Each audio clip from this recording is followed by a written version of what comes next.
Beleza, galera? Eu sou o professor Carlos, este é o canal Prof. Carlos Muchacho. Sejam todos bem-vindos, sejam todos bem-vindos.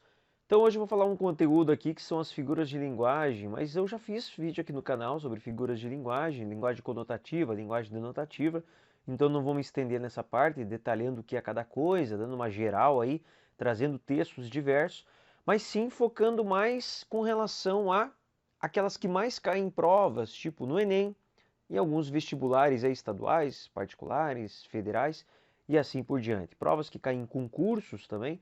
Então eu vou falar aqui de 18 figuras de linguagem divididas em 3 tipos diferentes, tá? Mas antes da gente iniciar, caso você não me siga ainda, clica aqui no botão vermelho, ativa o sininho. Se quiser curtir, dá uma curtida. Se quiser me seguir, me siga, né? Eu tava falando já para você me seguir, mas isso se você tiver à vontade.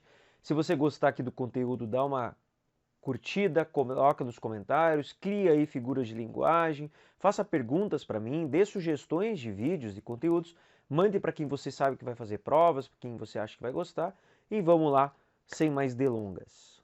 Então vamos lá, figuras de linguagem mais comuns no Enem e em vestibulares aí gerais, que pode cair nas federais, estaduais, particulares e assim por diante.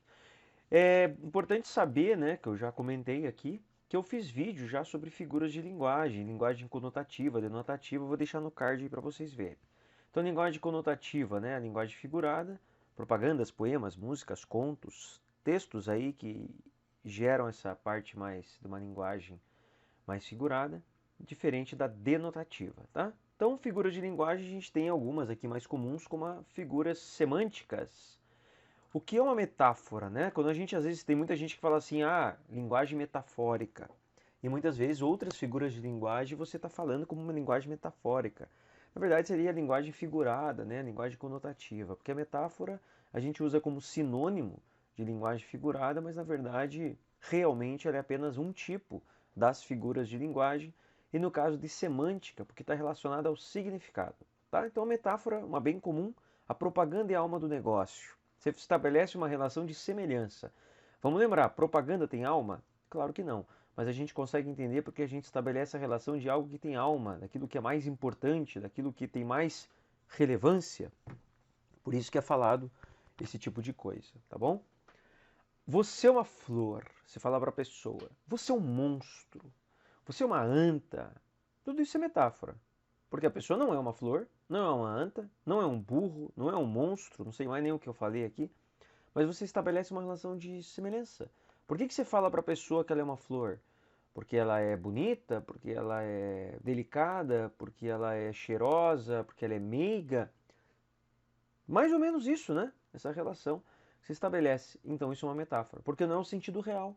Se fosse real, seria você é minha amiga, você é bonita, você é legal, você é minha mãe, você é minha irmã, você é minha namorada, você é minha ex. E não a linguagem conotativa, que é o caso aqui da metáfora, tá? A comparação e a metáfora, eu já digo para vocês, galera. Nossa, professor, quanta parte branca aqui. É, né? Veja só, minha vida é uma página em branco. Veja, isso é uma figura de linguagem também. Comparação é a mesma coisa que metáfora. Você é uma flor, metáfora. Se eu falo a mesma coisa, mas utilizando palavras que comparam, comparação, tá? Você parece uma flor, comparação também. Metonímia. Metonímia é bem interessante também, porque é uma variação grande, né? A parte pelo todo, o produto, a marca pelo produto e assim por diante. Estou lendo Mário Vargas Llosa, é um autor peruano, né? Ganhou o prêmio Nobel já. Vamos supor que você está numa série, você lê alguns livros do Mário Vargas Llosa. Vamos supor, você tenha lido vários livros dele. Aí você está num ritmo lendo, né? O mesmo autor, você pode usar o autor pela obra. Quando chega assim, a mãe, a tia, a avó, sei lá, vai chamar a criançada, chamar todo mundo, vamos lá, vamos tomar um café. Venham, gente, vamos tomar um café. Lembre, a palavra café não necessariamente que você tome também o líquido café ou só o líquido café. Ele pode estar incluído na refeição ou não, mas a palavra ela significa o quê? Ela faz com que toda aquela refeição, a palavra café engloba tudo. Você encontra ali um homem caindo na rua, você fala, esse homem não tem um teto para morar. A palavra teto representa a casa, ele não tem onde morar. Tá? Isso é metonímia. E é bem comum, vou ao mercado comprar gilete, cotonete, bombril, que boa, tudo, chicletes, tudo isso é metonímia. A palavra, sei lá, Gillette. Gillette é uma marca, era uma marca, né? Hoje a gente chama várias de Gillette. Na verdade era chamado só de lâmina de barbear. E Gillette, uma das marcas, talvez a marca mais famosa e tal, a gente acaba chamando tudo de Gillette. Cotonete, né, haste flexível. Bombril é palha de aço, né? Tem gente que fala, eu quero tomar um Nescau. E às vezes a pessoa não toma Nescau, ela toma Toddy, ela toma outra chocolatada e usa Nescau. Que boa, marca de água sanitária mais famosa. Muitas vezes, compra uma que boa lá no mercado. Você vai lá e compra água sanitária da ilha, sei lá. E tem chicletes, mesma coisa, tá bom? Tem várias outras aí. Perífrase, galera. O que é perífrase? Perífrase é interessante, não confunda com paráfrase. Paráfrase é quando você diz a mesma coisa em outras palavras, né? Vou fazer uma paráfrase aqui desse texto, né? Vou fazer um resumo, vou fazer uma transposição de discurso. Então você faz uma paráfrase. Agora, perífrase é quando você pega e fala ali o que a cidade, o estado, a pessoa é conhecida. Tipo o rei do futebol, o Pelé. Ou aqui outros exemplos. Moro na cidade de Sorriso. Cidade maravilhosa é o Rio de Janeiro. O rei da selva é o leão, o velho Chico, né? Isso a gente vê em música, vê em textos, vê em novela, em filme. O velho Chico é o Rio São Francisco. A sua importância é tão grande, ele é enorme, por isso que é chamado de velho Chico. Então o nome disso é perífrase. Bem interessante, né? Sinestesia é bem bonito também, bem interessante, legal.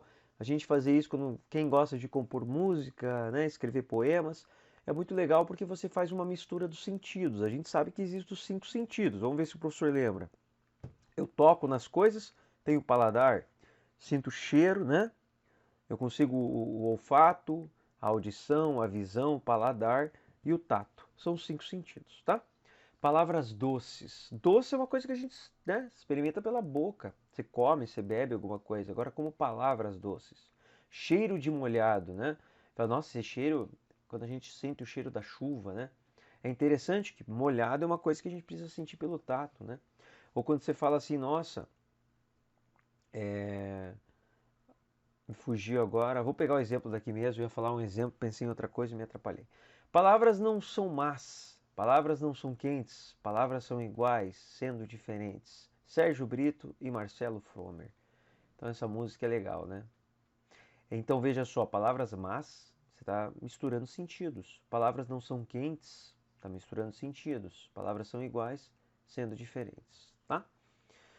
Hipérbole, uma das mais conhecidas, fáceis, né? É o exagero. A gente usa, você está morrendo de fome, morrendo de frio, você chega para sua mãe e fala, você é a mãe mais bonita do mundo, você é a melhor mãe do mundo.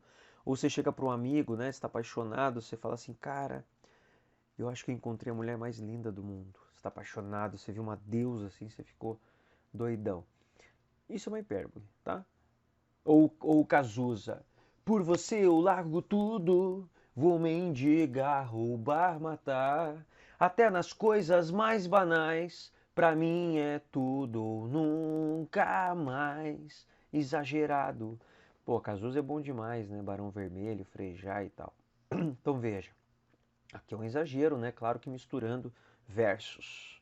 Próximo, eufemismo. Eufemismo, praticamente, a pessoa talvez que mais use eufemismo, um das mais, é o médico, né?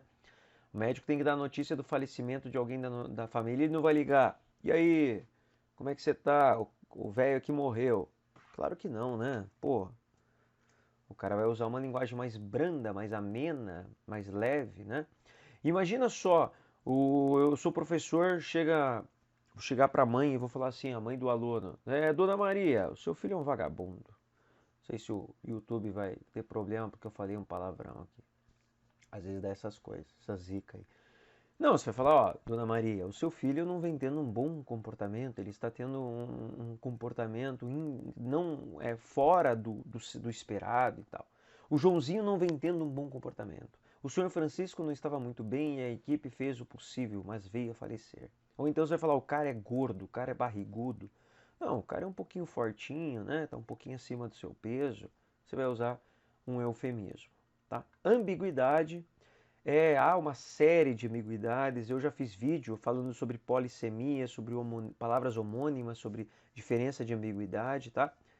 Então é importante vocês assistirem também esses vídeos, para vocês fazerem os vestibulares, Aproveitando aí, nesse momento que eu estou gravando, a gente está no final do ano. Estamos aqui quase na metade de novembro. Tem um monte de vestibulares ainda aqui em novembro, dezembro, janeiro, fevereiro, março. Essa época do ano, né? Alguns vestibulares que era mais final do ano, desde o início da pandemia, começou a ser mais no início do ano também. Ambiguidade é quando você tem duplo sentido. Pode ser no sentido do significado, da sintaxe e assim por diante. Mas só como exemplo, a menina contou à sua amiga que a mãe dela estava na frente da escola. De quem é a mãe? De quem contou ou da amiga dela? Entendeu? Então, se você se falar assim, a menina encontrou a sua mãe na frente da escola e contou para a sua amiga. Daí já muda, a mãe é da menina que falou. Agora, a menina encontrou a mãe de sua amiga e contou para ela. Opa, a menina encontrou a mãe de sua amiga e contou para ela. Veja só, ficou ambíguo também. Eu acabei de inventar aqui e criei uma outra ambiguidade sem querer. Vou mais rapidinho, senão vai ficar longo demais o vídeo. Antíteses são palavras que se opõem, tá? Não existiria som se não houvesse o silêncio.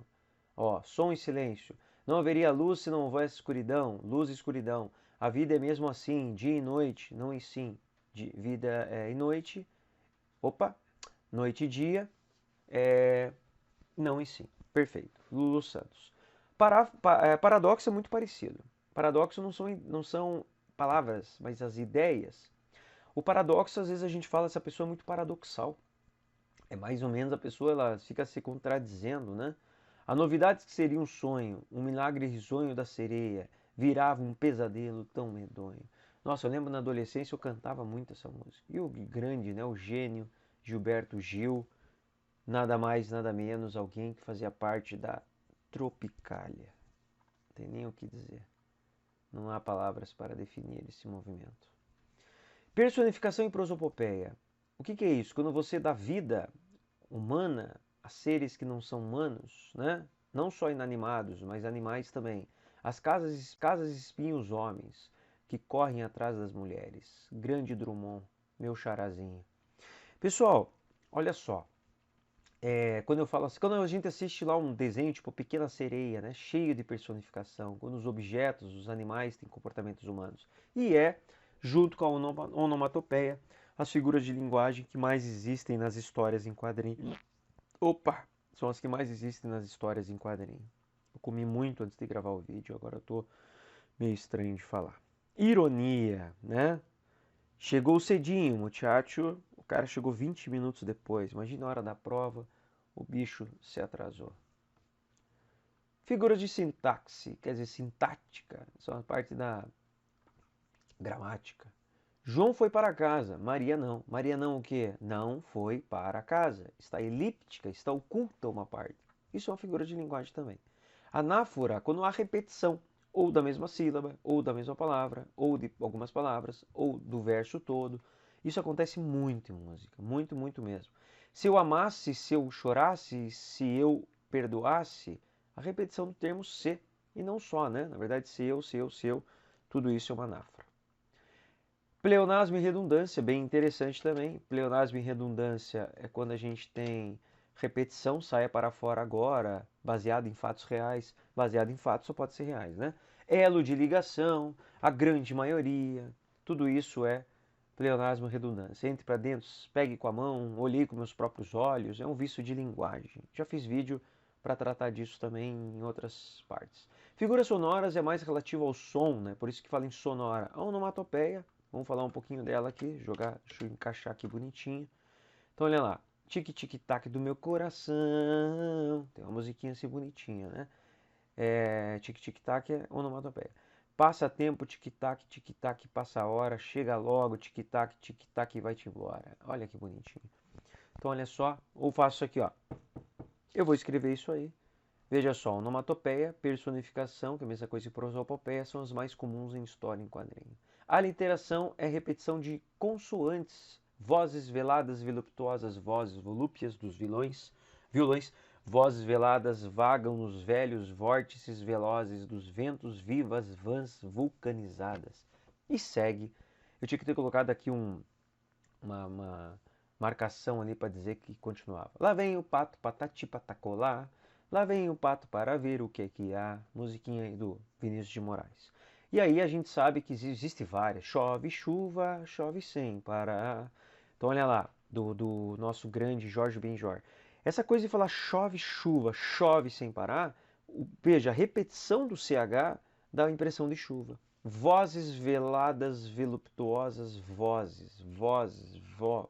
Essa coisa é para dar ideia de velocidade, de vozes, propositalmente. Isso para dar ritmo, para ajudar na melodia e embelezar as composições. Assonância, repetição de consoantes. É a moda da menina muda, da menina trombuda, que muda de modos e dá medo. Veja o A e o O, que há essa repetição, moda da menina trombuda, Cecília Meirelles, grande poetisa, né? Grande escritora brasileira. Galera, é isso. E é isso aí, galera. Curtiram? Ficaram com dúvidas? Querem fazer alguma pergunta? Percebam que existem muitas figuras de linguagem. Eu tenho na casa do meu pai um livro que tem em torno de 140 tipos de figuras de linguagem.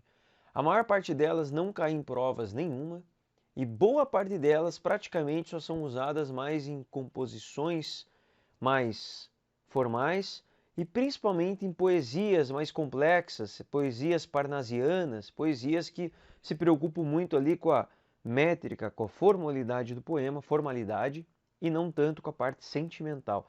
Então há uma variação de figuras de linguagem muito grande e a maior parte delas a gente não usa. Beleza? Então valeu, qualquer dúvida, pergunte aí e aquele abraço, até a próxima. Tchau, tchau.